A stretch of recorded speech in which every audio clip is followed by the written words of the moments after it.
Ibrohim aka, Toshkent shahrida yangi elektr do'kon ochganlar yoki endi ochmoqchi bo'lganlarga bizga qanaqa takliflarimiz bor? Ya'ni Mirzom kompaniyasini, keyin o'zingiz nima maslahat bera olasiz ularga?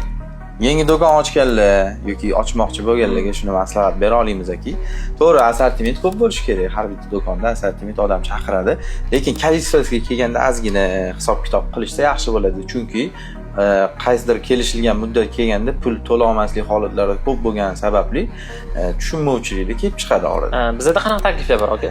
Bizda ular uchun maxsus takliflarimiz bor. Biz misol uchun agent jo'natamiz, boshqalarimiz o'zimiz bilan aloqaga chiqishsa, biz qaysi tovarga qancha ketishi, qaysi yaxshi ketadi, qaysi kamroq ketadi, o'sha to'g'risida ma'lumotlarimiz bor. O'shanga qarab biz spiska qilib beramiz. Summasi ham unaqa ko'p bo'lmaydi, to'lovga ham qiynalishmaydi. Narxlar qanaqa deb? Narxlar bozor bilan bir xil.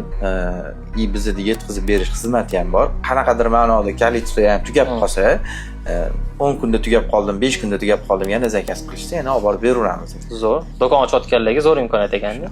Agar sizlar ham Toshkent shahrida yangi elektr do'kon ochgan bo'lsangiz yoki endi ochmoqchi bo'lsangiz, pastdagi raqamlarga telefon qilinglar. Ibrohim akam sizlarga maslahat ham beradi, narxlarni ham chiroyli qilib beradi.